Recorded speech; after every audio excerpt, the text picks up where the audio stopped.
You know what I saw, bro?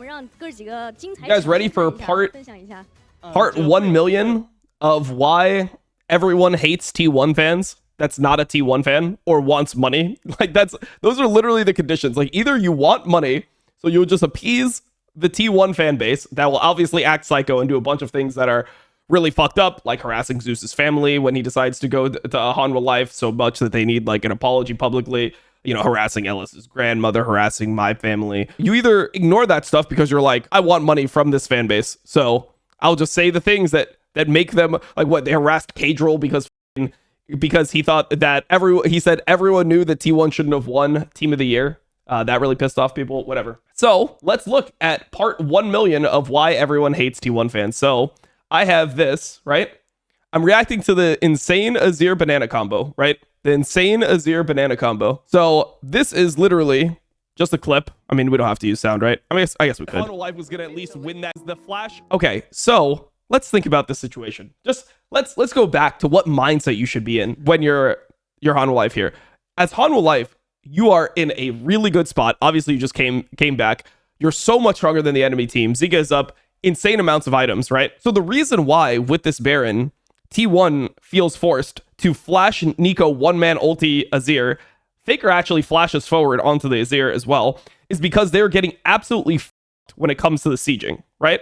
There's no way for them to defend their base with Senna having 1 million range and just hitting, and Zika just outranging as well. Their Talia Sivir comp is too short, and the main problem with T1's comp is that they lack engage, right? The only engage they have is Nico, which is conditional engage. Normally you need flash in order to actually engage if the other team is playing like humans. Then you have Cassante, then you have Trundle, right? So they can't engage fights. That's why T1 started losing the game at points, because they were trying to turn and stuff. When they did that Baron, they tried to turn. They're not able to turn because they don't have the tools to turn, right? It's very hard to turn when you have Trundle Pillar and Cassante running at you, as opposed to, you know, other comps that would turn a lot easier. Annie, Wukong, Pantheon, you know, these types of champs that have the ability to get things started. Okay. So the context here is that all HLE has to do is to not die to this engage and they win. They just had T1 use 2 flashes, 1-man Nico. And if you see the situation here, how are we not? Zika is completely fine now, right? He's completely fine. Winning the game here. How are we not winning the... Like, they used Talia combo, they used Nico ult. Game here. Also, Peanut and Zeus are just hitting door, right? And everyone's mindset is just, if we just don't die right now, we just win. We just go back to what we had been doing for the last minute. I mean, the reason they're engaging is they just took the tier 2. They're taking the tier 3. They took like 70% of the tier 3, maybe even more on one wave. So all they need to do is not die here, right? And then Zika does this, man. And Zika, I think what he wanted to do is E back and then Q forward. He wanted to E back, land, and then Q forward and then start poking with his soldier. I don't think that he actually wants to go into the whole enemy team and trade 1-for-1 with Faker at this point. Like, no flash Faker. He's playing Azir and they have a Sivir. Do you think he wants to go 1-for-1 in a situation where they have the sustain and they're the ones that are just like winning the game here? I doubt he actually wants to try to shuffle here. Also, Guma has flash, so Guma will never get hit. If he goes in and he flashes on Faker, he is going to probably end up just getting one shot by Guma at this point in the game, because Guma's 4 items. So does this. He WEs back, WEQs back into the Talia W that's on the floor. They got 80% of the turret. And this is my reaction. And this is everyone's reaction. This is on Reddit. People are like, holy f***, like Zika just like ran down the game. Like, everyone watching this knows this is a bad play. But what T1 fans will do is they'll be like, to be fair, Faker Talia W canceled his dash. It's like, okay, yes. But when people say things like Faker hit his Talia W on Zika, it's a bad play regardless. He needs to just go back to sieging what they had been doing, where they were just about to win the game. If he just takes a WE back and then he just chills there, then T1 has 0 engage because they use their flash Nico ult, and Hanwha has Baron, and Hanwha's just going to keep on, you know, this turret. They'll take this turret, they'll rotate, take mid turret, and the game will be very hard for T1 to play. They're going to be on some Elder situation where they won't have control. Faker hit his Talia W on Zika mid dash, by the way. Kind of unreal move from Faker. Like, we do this unreal sucking for Faker that just makes his greatness like almost worse, that people have romanticized this situation into being, oh, Faker, he's operating on some different level. Yeah, he missed a bunch of Talia W's this game, but that's because like he was just predicting like they're moving. Like Faker just hits every Talia. Bro, what do you think he's doing? Like, do you guys play League? What do you think Faker is doing here when he's pressing W? Into the fight. He saw that Azir didn't dash out instantly because he's on his rocks. And Faker is just pressing W where the guy is. He literally is just pressing W where Zika is standing. Because if he doesn't press W here, then Zika will actually end up just killing him. Like, Zika is just going to murder him with his next soldier. Because Zika is like 4 items. So he's putting W, obviously, where Zika is. And then Zika banana combos into it, which I don't even think is intentional. I think he wants WE and then Q forward, right? WE to reposition, Q forward, has flash and everything. And then just going to go back to... I mean, they still even have part of a wave, but the next wave, they'll probably be winning the game. And then he does this, and it's like, unreal move from Faker. Like, why do we have to do this? It's just like so strange to look at things that are clearly accidental that happen and then attribute it to his greatness. Like, Faker is great enough.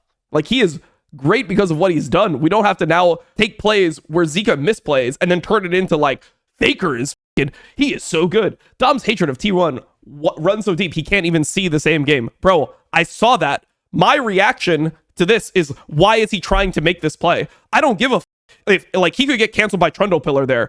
If he gets canceled by Trundle Pillar in the same situation, I mean, it was down, but you get the point. And they lose the game in the same spot because he's doing something unnecessary and compromising his life when the situation is already won from a strategic standpoint. I will then be like, what the f is he doing? What the f is he doing? Like, this was an accidental cancel, but it doesn't mean that what Zika did was like right. And I think that that's what people are missing. That's what people are missing. Yeah, he has enough moment. He actually does that deserve credit. No. Bro. No, like, we should just be honest.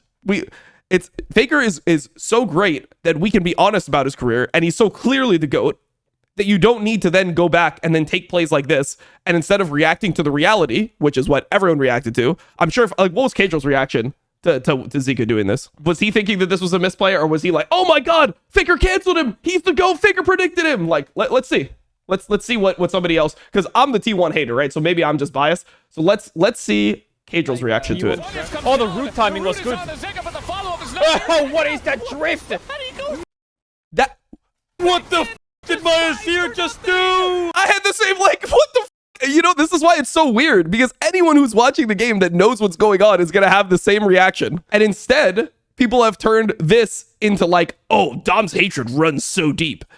To be fair, Faker, Talia W canceled his dash. Bro, he made the outplay. The game was won. The second he stopwatches, they're engaged. There's a reason they are double flash forward. They're double flashing forward onto the Azir here. There's a reason why the Nico and the Talia feel so pressured that they're going for an all-out flash W onto an Azir that has Zhonya's and flash up. What a crazy way to lose. I really thought T1 was going to win the series no matter what. I said it during the game, but I thought that Hono Life was going to at least win that. So, like, how is this reaction garnering this type of response? It's because T1 fans are delusional, but the difference is that instead of me sitting here and being like, oh, honestly, you guys are right, that was a really big outplay from Faker.